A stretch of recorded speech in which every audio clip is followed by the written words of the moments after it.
Hi welcome back to my YouTube channel Poornima's kitchen. ಇವತ್ತಿನ special ಮಜ್ಜಿಗೆ, ಮಸಾಲ ಮಜ್ಜಿಗೆ ಅಂತಲೇ ಹೇಳ್ಬೋದು. ಆರೋಗ್ಯಕರ ಮತ್ತು ಬೇಸಿಗೆಗಂತೂ ತುಂಬಾ ಕೂಲಾಗಿರುತ್ತೆ. ಬನ್ನಿ ಯಾರೆಲ್ಲ ನನ್ನ ಚಾನಲ್ ಆಗಿ ನೋಡ್ತಿದ್ದೆ ಲೈಕ್ ಮಾಡಿ, ಸಬ್ಸ್ಕ್ರೈಬ್ ಮಾಡಿ, ಯಾಕೆ ಪಕ್ಕದಲ್ಲಿ ಬೆಲ್ ಬಟನ್ ಅಂತ ಮರಿಬೇಡಿ.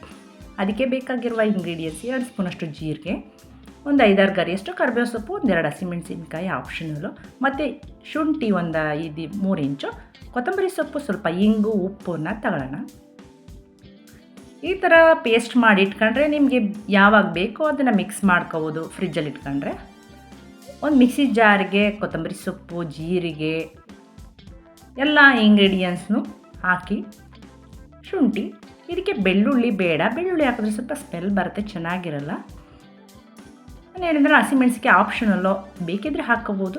ಅದು ಸ್ವಲ್ಪ ಖಾರ ಇದ್ದರೆ ಚೆನ್ನಾಗಿರುತ್ತೆ, ತುಂಬ ಖಾರ ಏನಾಗಲ್ಲ, ಹಾಕ್ಕೋಬೋದು.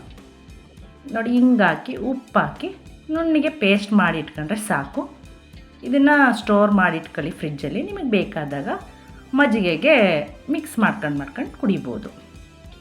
ಈ ಬೇಸಿಗೆ ಬಂತು ಅಂದಾಗ ಜ್ಯೂಸು ಅದು ಇದು ಎಲ್ಲ ಹೊರಗಡೆ ತೆಗೆದು ಕುಡಿಯೋದಕ್ಕಿಂತ ಈ ಥರ ಮನೆಯಲ್ಲೇ ಮಾಡ್ಕೊಂಡು ಕುಡೀರಿ. ಮಸಾಲೆ ಮಜ್ಜಿಗೆ ಆರೋಗ್ಯಕ್ಕೆ ತುಂಬಾ ಆರೋಗ್ಯಕರ. ನೋಡಿ, ಈ ಥರ ಪೇಸ್ಟ್ ಮಾಡಿ ಇಟ್ಕೊಂಡ್ಬಿಟ್ರೆ ಸಾಕು. ಈಗ ಮಜ್ಜಿಗೆ ಮಾಡ್ಕೊಳ್ಳೋಣ ಬನ್ನಿ. ಒಂದು ಬಕೆಟ್ಗೆ ಮೊಸರನ್ನ ಹಾಕೊಳ್ಳಿ.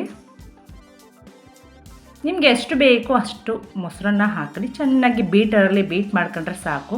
ಮಜ್ಜಿಗೆನೂ ಇದನ್ನು ಮಿಕ್ಸಿಯಲ್ಲಿ ಮಾಡೋದೇನು ಬೇಡ, ಬೀಟರಲ್ಲಿ ಈ ಥರ ಬೀಟ್ ಮಾಡ್ಕೊಳ್ಳಿ. ನಿಮ್ಗೆ ಎಷ್ಟು ನೀರು ಬೇಕೋ ಅಷ್ಟು ನೀರನ್ನು ಆ್ಯಡ್ ಮಾಡ್ಕೊಂಬಿಡಿ. ಇದಕ್ಕೆ ನೀರು ಆ್ಯಡ್ ಆದ ನಂತರ ಮತ್ತೆ ಬೀಟ್ ಮಾಡಿ. ಈಗ ಮಜ್ಜಿಗೆ ರೆಡಿ ಆಯಿತು. ನಾನು ಹೇಳಿದ್ರೆ ನಿಮಗೆ ಎಷ್ಟು ನೀರು ಬೇಕೋ ಅಷ್ಟು ನೀರನ್ನು ಹಾಕ್ಕೊಂಬಿಟ್ಟು ಚೆನ್ನಾಗಿ ಮತ್ತೆ ಬೀಟ್ ಮಾಡಿ, ಮಸಾಲೆ ಮಾಡಿ ಇಟ್ಕೊಂಡಿರೋದು ನಿಮ್ಗೆ ಎಷ್ಟು ಬೇಕೋ ಅಷ್ಟು ಹಾಕಿ. ನಾನು ಒಂದು 2-3 ಸ್ಪೂನಷ್ಟು ಹಾಕ್ತಾಯಿದ್ದೀನಿ ಇಷ್ಟು ಮಜ್ಜಿಗೆಗೆ. ಅಂದರೆ ನಾನು ಒಂದು 5-6 ಲೋಟದಷ್ಟು ಮಜ್ಜಿಗೆಯನ್ನು ಮಾಡ್ತಾಯಿದ್ದೀನಿ. ನಂತರ ರುಚಿಗೆ ಎಷ್ಟು ಬೇಕು ಮತ್ತು ಉಪ್ಪನ್ನು ಹಾಕೊಂಡ್ರೆ ಮಸಾಲ ಮಜ್ಜಿಗೆ ರೆಡಿ ಆಯಿತು.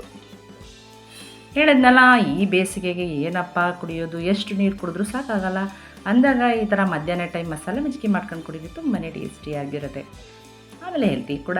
ಊಟ ಆದ ನಂತರ ಈ ಥರ ಒಂದು ಲೋಟ ಮಸಾಲೆ ಮಜ್ಜಿಗೆ ಕುಡಿದ್ಬಿಟ್ರೆ ನಾವು ತಿಂದಿರೋ ಅನ್ನ ಎಲ್ಲ ಜೀರ್ಣ ಆಗುತ್ತೆ.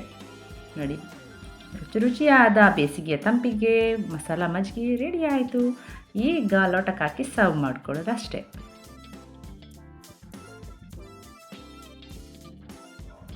ಹೇಳೋದನ್ನೆಲ್ಲ ನಿಮಗೆ ಮಧ್ಯಾಹ್ನದ ಹೊತ್ತಾದರೂ ಹಾಕ್ಬೋದು, ರಾತ್ರಿ ಹೊತ್ತಾದರೂ ಯಾವಾಗ ಬೇಕಾದರೂ ನೀವು ಈ ಥರ ಪೇಸ್ಟ್ ಮಾಡಿ ಇಟ್ಕೊಂಡ್ರೆ ಯಾವಾಗ ಬೇಕಾದರೂ ಕುಡಿಬೋದು.